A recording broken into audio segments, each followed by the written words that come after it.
Yes, Ulrich. Hi, Andreas. Hello. Yes, I'm hiking in the moment, and it's a bit shitty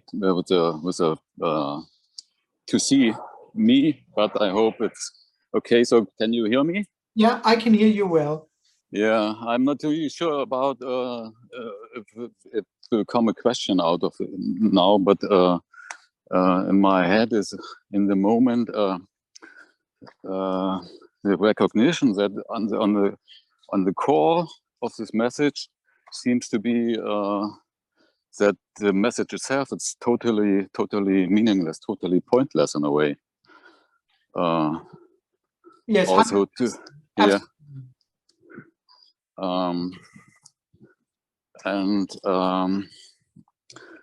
When I let this sink in, I see in a way that that my normal life, my normal day-to-day life, to be at work and relationships and so on, is totally based on this illusion in a way, on this personal stuff, and I have no clue about how can this function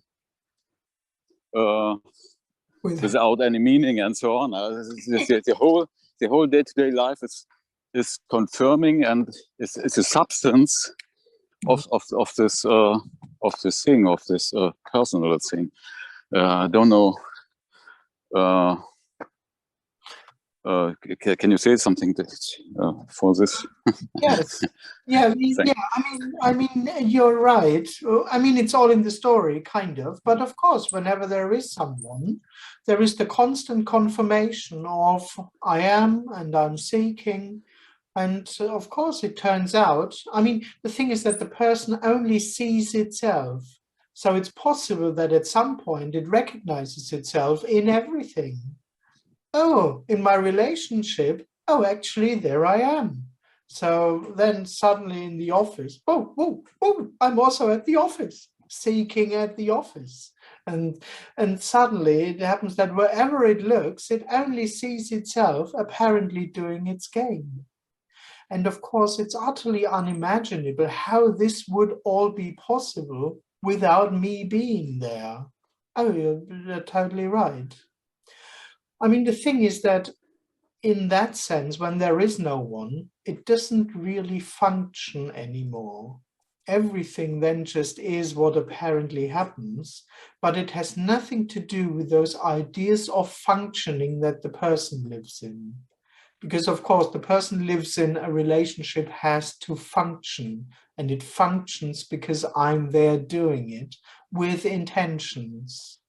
Or I'm going to the office and my job functions because I'm there consciously doing it, which is the same thing as seeking.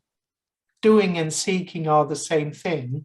And the person thinks that it functions because I'm there, and that those things have to function, again, of course, in order to serve me.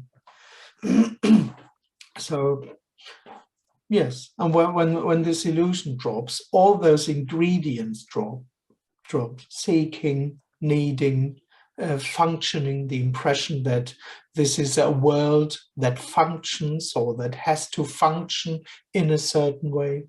So yes, when that impression drops, that's just what apparently happens for no reason.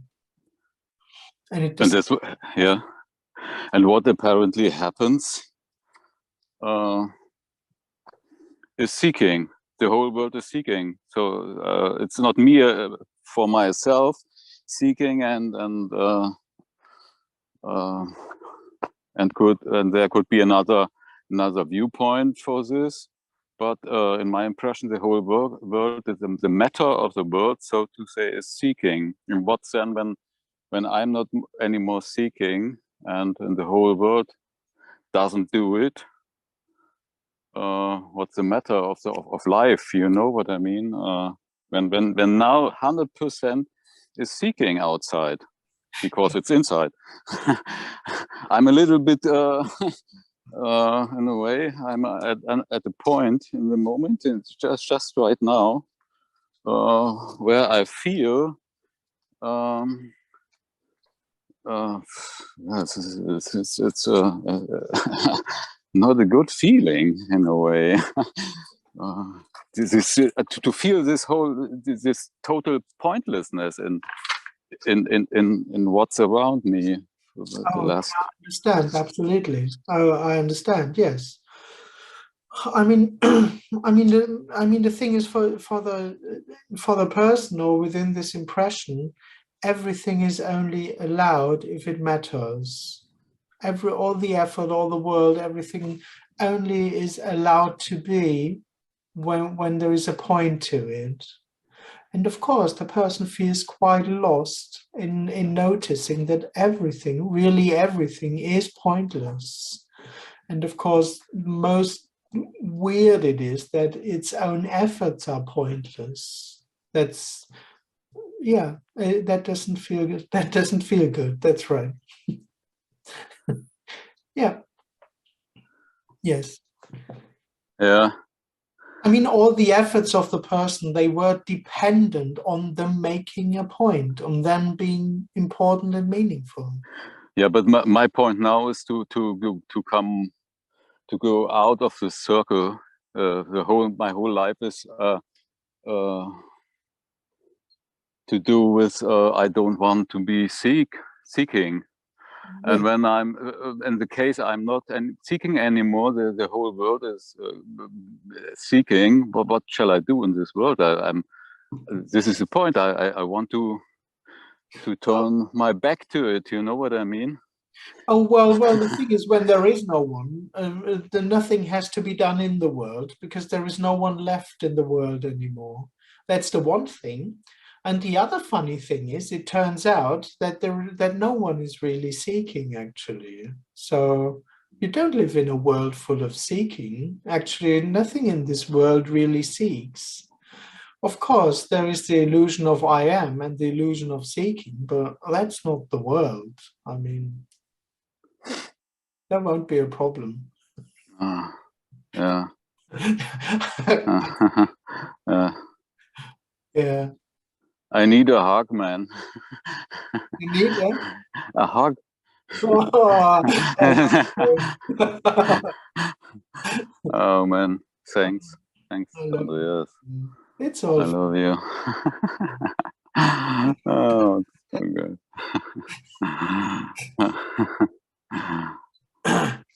Thanks a lot. Thank you. Thanks. Yes, Maureen. Andreas, I haven't heard you. I'm pretty new to this, but I haven't heard you speak a lot in terms of like the way the me believes its thoughts. Like it'll have a thought and it will think somehow that thought knows something about life or about itself. And I know you don't break it down that way, but like sometimes here when the thoughts are occurring, they appear not to know anything about anything, as far as I can tell. Yeah. Oh, yeah, of course. Oh, thoughts are just empty, so to speak. They don't carry any kind of truth, of course. Yeah. They only seem, well, it's a hope actually that the person has. The person feels separate from thoughts. So it experiences thoughts as if there was something happening to it. Yeah. And then it hopes that there is something deeper in the thoughts. It can't just think thoughts and enjoy them, so to speak. Yeah. Seeks for something deeper in the thoughts, and that's the truth. So it hopes that there is truth in the thoughts and then starts to believe them or not believe them. So, yeah, it seeks in everything. So it also seeks in thoughts and suffers from them. And the person then suffers from believing its own thoughts. I'm really an idiot. The world is so bad. Whatever. Or it gets higher in its thoughts. I'm divine. I'm awareness. I'm divine awareness. I'll be enlightened soon. So yes. And it has this inner roller coaster of ups and downs. Thank you. Thank you.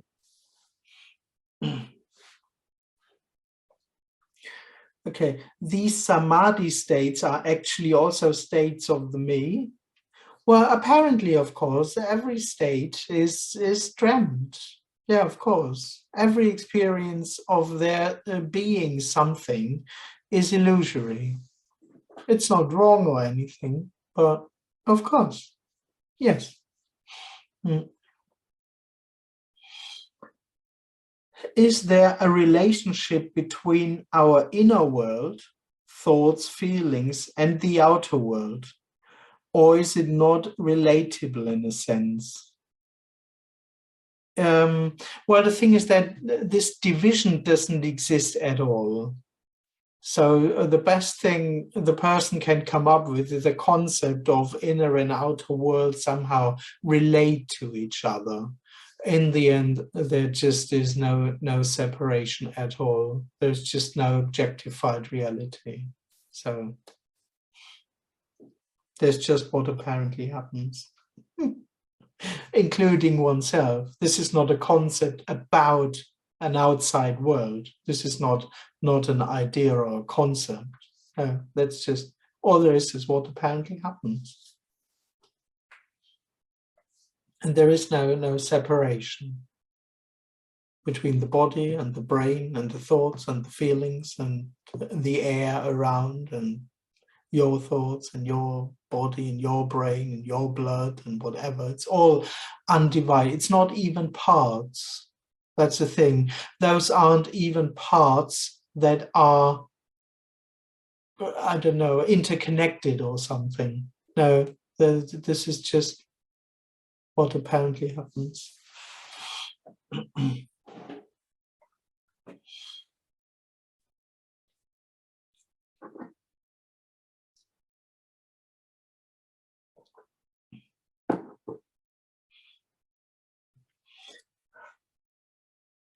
It's a sweet question, but I have to laugh. Have you noticed any differences in how animals react to you after the me fell away? Oh, yes, yeah. Whenever there is a cat entering the room, it's immediately coming to sit on my lap. No, to be honest, I have no idea at all. No.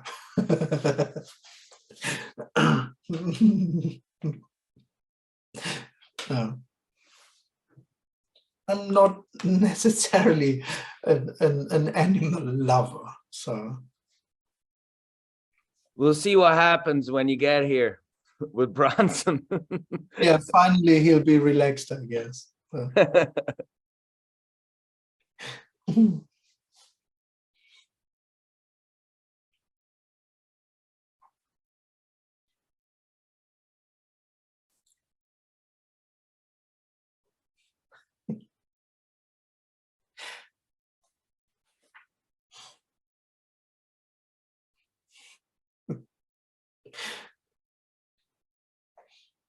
Yeah, there is this one cow trying to enter our flat continuously. But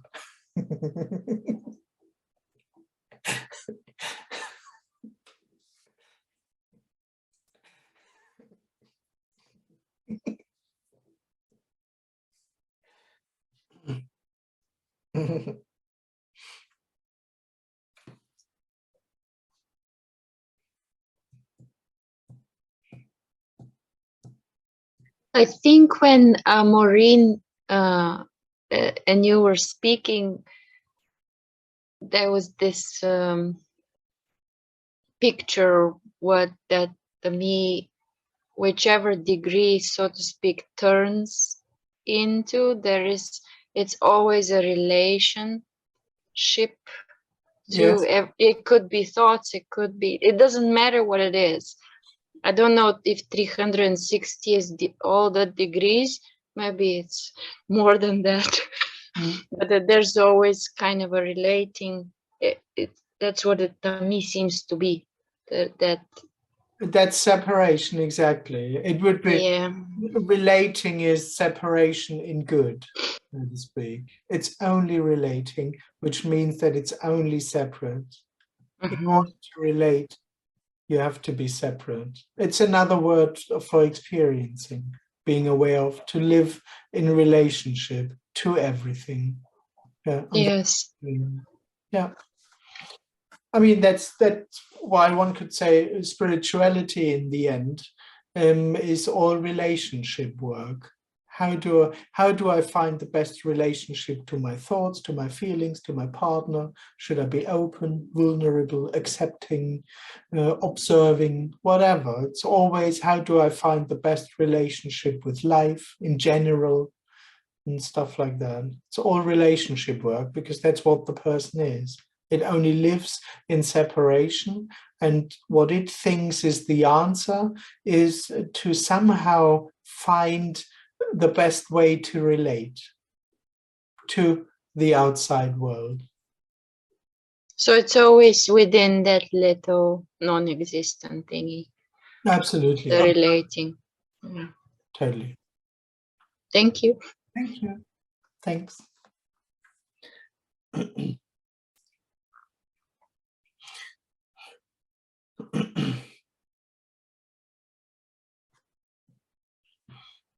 So yes, we end with a nice Bible quote from Joey today. It's a bit out of I don't know where you yeah, I read it out, or do you want to read it out yourself? Well, actually, this wasn't the one that I wanted. Let me find the one, and then it'll be appropriate. Yeah. All right. Yes, and someone was also writing to the animal thing that also plants constantly flower around me. Yes. Yeah. Anyway, what I was saying, unless you hate your mother and father, unless you hate your brother and sister, you shall not enter the kingdom of heaven. Which I think meant we're no relationship, the end of relationship. Oh yes, I mean, for most people, these may be the most important relationships, so to speak, but there isn't anyone. Yes, there just isn't anyone.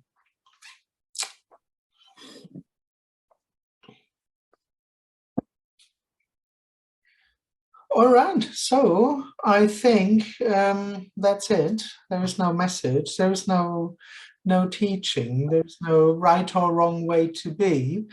There isn't anyone being in the first place. This separation, this separate I, is completely illusory. And of course, with it, any kind of experience, any kind of self-experience is illusory in that sense. Doesn't matter, because what apparently happens is whole and complete without any kind of realization. It's just this. Thank you very much for joining. I wish you a lovely time. Nice to see you. Thank you very much. Thank you. Bye. Thank you. Bye. Bye. Is there something I won today? Thank you. You have another one? Yes, there is. I'm invited to a group from Madrid. It's the Spanish translation, so there'll be another talk for 1 hour, or I'll be, talking apparently. All right. Thank you very much. Yeah. Thanks again. Thanks.